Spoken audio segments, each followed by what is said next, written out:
Hello guys, সবাই কেমন আছো? আশা করি সবাই ভালো আছো। Welcome to my YouTube channel, সবাইকে স্বাগত। তো আমি একটা নতুন ভিডিও নিয়ে চলে এলাম আজকে তোমাদের কাছে শেয়ার করতে।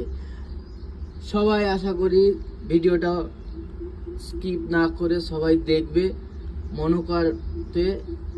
আর সবাইকে বলছি, যারা যারা নতুন রয়েছো আমার পেজে, সবাই একটু আমাকে সাবস্ক্রাইব করবে, লাইক কমেন্ট শেয়ার সবাই একটু করবে, আর কমেন্ট করে জানাবে আমার ভিডিওটা কেমন হয়েছে।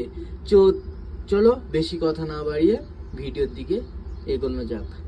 তো গাইস, তো তোমাদের কাছে আমি এমন একটা ভিডিও নিয়ে চলে এসেছি, তোমাদের খুবই উপকার হবে এবং খুবই কাজে লাগবে। তো অ্যাকচুয়ালি ভিডিওটা বানানোর উদ্দেশ্য হচ্ছে আমার, তোমরা কি জানো যারা ফেসবুক চালাও, ফেসবুক থেকে যে আমরা কারোর লাইভ শেয়ার করি, তো ওই শেয়ারটা কি আমাদের প্রোফাইল থেকে ডিলিট হয়ে যায়? অ্যাকচুয়ালি ওটা কি তোমরা জানো?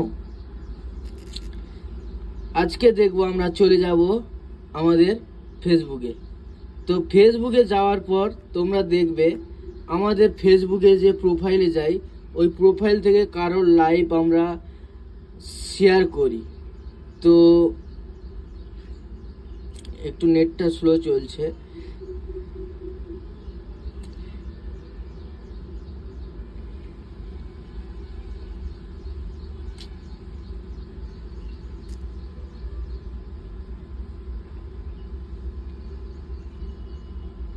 তো আমরা আমাদের প্রোফাইলে চলে যাব। প্রোফাইলে গেলে আমাদের এইখান থেকে যে আমরা যে শেয়ার করি কারোর লাইভ আমরা শেয়ার করি, তো অ্যাকচুয়ালি কি সে শেয়ারটা কি ডিলিট হয়ে যায় আমাদের প্রোফাইল থেকে? আমাদের প্রোফাইল থেকে তো আমরা ডিলিট করে দিই। হ্যাঁ বন্ধুরা, আমাদের প্রোফাইল থেকে তো আমরা ডিলিট করে দিই, কিন্তু আমাদের ফেসবুক থেকে কি অ্যাকচুয়ালি ওটা ডিলিট হয়ে যায়?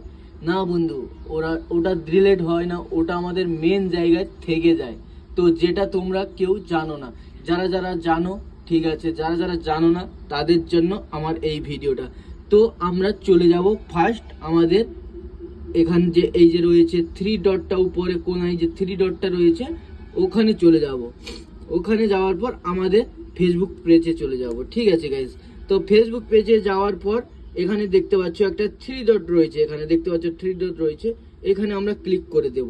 ক্লিক করে দেওয়ার পরে এইখানে যে রয়েছে, এই যে দেখো এডিট রয়েছে, প্রোফাইল রয়েছে, তারপর ভিউজ, আর এই যে অ্যাক্টিভেট লগইন যেটা